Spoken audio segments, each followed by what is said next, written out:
स्वागत है आप सभी का एजुकेशन ऑफ आयुर्वेद में। जो रस शास्त्र की एमसीक्यू का जो सिलसिला चला है वो तीसरे भाग तक पहुंच गया है और इस पार्ट 3 में हम लोग रस शास्त्र के कुछ और बेहतरीन प्रश्नों को सॉल्व करेंगे और उसका एक्सप्लेनेशन जानेंगे।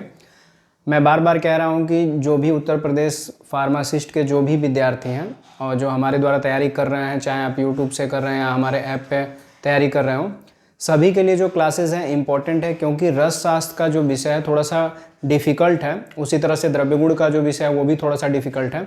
तो इन दो विषयों पे एमसीक्यू का एक्सप्लेनेशन इसलिए दिया जा रहा है ताकि जो क्लासेस नहीं लिए हुए हैं वो भी थोड़ी सी तैयारी कर सकें और वो समझ सकें कि विषय किस तरह का है, क्या हमें पढ़ाई डिटेल में करनी चाहिए कि नहीं करनी चाहिए। तो इसलिए हम आप सभी को बता रहे हैं, क्योंकि परीक्षा में प्रश्न जो है इस हिसाब के भी बन सकते हैं। तो देखिए, जो तीसरा भाग है रसशास्त्र का, उसके कुछ प्रश्न लेते हैं। तो पहला प्रश्न है पारद के मूर्छना से संबंधित पहला प्रश्न है। कह रहा है कि पारद के मल एवं विष दोषों, पारद के मल एवं विष दोषों को दूर करने के लिए घी आदि के साथ मर्दन करके नष्ट करना क्या कहलाता। अब पारद के मल एवं विष दोषों को, पारद के अंदर जो है बहुत सारे दूषित पदार्थ होते हैं, विष भी होता है। पारद मतलब पारा एक जहरीला पदार्थ है। तो इसके दोषों को दूर करने के लिए घी आदि अन्य द्रव्यों के साथ इसका मर्दन करते हैं। मर्दन का मतलब कि इसको रगड़ा जाता है। मर्दन करके नष्ट करना क्या कहलाता है। तो जो विष है और मल है, मर्दन करके अगर उन्हें नष्ट किया जाता है तो क्या कहलाता है, तो उसे हम कहते हैं मूर्छन संस्कार। क्या कहते हैं? मूर्छन संस्कार। तो पारद के मल और विष दोषों को दूर करने के लिए घी आदि जो द्रव्य हैं उनके साथ मर्दन करके जो नष्ट किया जाता है, जो उसकी विष आदि जो चीज़ों को नष्ट किया जाता है, उसे हम मूर्छन संस्कार कहते हैं। मूर्छन संस्कार का मतलब ये हुआ कि जो पारद के अंदर दूषित चीज़ें हैं उन्हें रगड़ करके नष्ट करना, मतलब मूर्छना करना। मूर्छना का मतलब होता है अचेतन अवस्था में कर देना। कितना? अचेतन। मतलब अचेतन का मतलब ये हुआ कि पूरी तरह से उनकी जो चेतना है नष्ट हो जाए, उसकी जो धातु की जो भी अंदर की अशुद्धियां पूरी तरह से नष्ट हो जाए। अगला प्रश्न देखते हैं। अगला प्रश्न कह रहा है किसी द्रव्य या द्रव में निश्चित रोग नाशक शक्ति या गुणों को उत्पन्न करने के लिए की गई प्रक्रिया क्या कहलाती है। क्वेश्चन एक बार फिर पढ़ देते हैं। कह रहा है किसी द्रव्य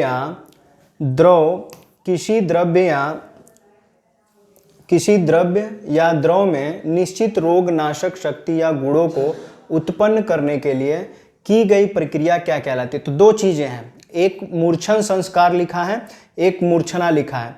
तो मूर्छन और मूर्छना दोनों अलग अलग चीजें हैं, आप अपने दिमाग में बिठा लीजिएगा।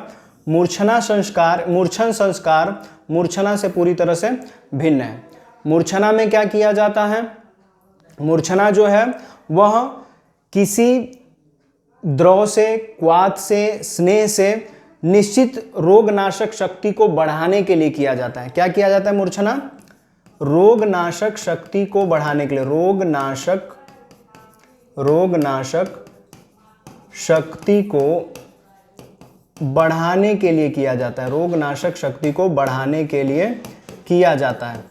ठीक है। और किसके साथ करते हैं? क्वाथ के साथ कर सकते हैं, स्नेह के साथ कर सकते हैं, स्नेह में घृत के साथ कर सकते हैं। तो इन सब चीज़ों के साथ हम जो है मूर्छना करते हैं। और मूर्छन किस लिए किया जाता है? पारद का मर्दन किया जाता है। मर्दन करके जो मल और दोष हैं, मल दोष मतलब कि जो विष हैं उन्हें नष्ट किया जा रहा है, तो उसे कहा जाता है मूर्छन संस्कार। और मूर्छना जो रोगनाशक शक्ति को बढ़ाते हैं। तो आप देख सकते हैं, कह रहे हैं किसी द्रव या द्रव में निश्चित रोगनाशक शक्ति या गुणों को उत्पन्न करने के लिए की गई प्रक्रिया क्या कहलाती है? तो वह कहलाती है मूर्छना। क्या कहलाती है? मूर्छना। तो मूर्छन संस्कार और मूर्छना में आप डिफरेंस जान जाइएगा। दोनों एक चीजें नहीं होती हैं। और आपको पता भी होगा पारद के लिए जो 8 और 16 संस्कार किए जाते हैं उसमें मूर्छन और मूर्छना संस्कार जो है महत्वपूर्ण होते हैं। अगला प्रश्न कह रहा है कि रस सिंदूर, मकर ध्वज आदि बनाने में कितने प्रकार की मूर्छना का प्रयोग किया जाता है। तो रस सिंदूर और मकर ध्वज बनाने के लिए जो प्रक्रियाएं प्रयोग में ली जाती हैं वह मुख्यतः जो है दो प्रकार की हैं। कितने प्रकार की हैं? दो प्रकार की हैं, जिन्हें सगंधक मूर्छना और निर्गंधक मूर्छना कहते हैं। कौन सा? सगंधक मूर्छना और निर्गंधक मूर्छना। तो दो मूर्छनाएं की जा रही हैं, दो प्रकार की मूर्छना की जा रही है, सगंधक मूर्छना और निर्गंधक मूर्छना। तो याद रखना है आपको, रस सिंदूर मकर ध्वज के लिए बनाने के लिए जो मूर्छनाएं प्रयोग में ली जाती हैं वो दो प्रकार की हैं, सगंधक मूर्छना और निर्गंधक मूर्छना। ठीक है, आप रेगुलर अगर हर सब्जेक्ट की थियरी अगर पढ़ोगे, डिटेल में सारी चीज़ों को पढ़ेंगे तो और अच्छे तरीके से आपकी तैयारी हो सकती है। बस ज़रूरत क्या है? आपको एक अच्छे मार्गदर्शन की। तो सारी चीज़ें डिटेल में जब आप पढ़ेंगे तो प्रश्न कैसे भी बनेंगे तो आप उसको कर सकते हो, बस थोड़ा सा आपको ध्यान देने की ज़रूरत है। अगला प्रश्न लेते हैं। कह रहा है कि सगंध मूर्छना के कितने भेद हैं? सगंध मूर्छना के कितने भेद हैं? तो सगंध मूर्छना के भी दो भेद आचार्यों ने बताए हैं। कितने भेद बताए हैं? दो। सगंध मूर्छना के दो भेद होते हैं। ठीक है, अगला प्रश्न। अगला प्रश्न कह रहा है किसी धातु की भस्म को दो अंगुलियों में रगड़ने से, अब धातु की जो भस्म है उनको दो अंगुलियों में रगड़ने की बात कर रहा है कि दो अंगुलियों में रगड़ने से जब वह चला जाए, रेखाओं में चला जाए, रेखाओं का मतलब इन रेखाओं की बात कह रहा है, इन रेखाओं में चला जाए तथा पोंछने पर भी रेखाओं में, मतलब कि किसी धातु का भस्म लेकर के हम दो अंगुलियों में रगड़े और वह इन रेखाओं में चला जाए, उन्हें पोंछ भी ले तो वह इसमें चिपका रहे, तो उसे क्या समझना चाहिए? यह पहचान के लिए बता रहा है, उसे क्या समझना चाहिए? तो उसे हमें समझना चाहिए मृत लौह। मृत लौह की खासियत है कि अगर आप दो अंगुलियों में पकड़ करके रगड़ेंगे तो वह अंगुलियों की रेखाओं में चला जाएगा, आप उसको पोंछ भी लेंगे तो वह इन रेखाओं में चिपका रहेगा, तो इसलिए हम इसे मृत लौह कहेंगे। अगला प्रश्न लेते हैं। अगला प्रश्न कह रहा है घी, गुंजा, सुहागा, शहद एवं गुग्गलू एकत्र मिलाकर ग्रहण करने को क्या कहते हैं? अब यह जो है एक तरह से बेहतरीन प्रश्न है और अति महत्वपूर्ण है। ध्यान देने वाला बात क्या है, इसमें कह रहा है कि घी, गुंजा, सुहागा, शहद एवं गुग्गलू एक साथ अगर मिला देंगे और उसे ग्रहण करेंगे तो क्या कहते हैं? तो आप देखें, घी, गुंजा, सुहागा, शहद, गुग्गलू कितने हो जा रहे हैं? 5 चीजें हो जा रही हैं। तो 5 हैं। अब इनमें एक तरह की मित्रता होती है, ये एक दूसरों के साथ मिल करके और अच्छा गुण इनमें व्यक्त हो जाता है, बहुत ही अच्छा काम करते हैं, इसलिए इन्हें क्या कहा जाता है? मित्र पंचक। क्या कहते हैं? मित्र पंचक। कोई एक दूसरे से अगर मिलेगा तो नुकसान नहीं करेगा, मित्रता के कारण ये लाभ ही पहुंचाएगा, इसलिए इसे मित्र पंचक कहते हैं। 5 होते हैं इसलिए मित्र पंचक। अगला प्रश्न कह रहा है मूषा आदि संधि बंधन के प्रकार को क्या कहते हैं? तो मूषा जिनमें धातुओं को गलाया जाता है उसे मूषा कहते हैं।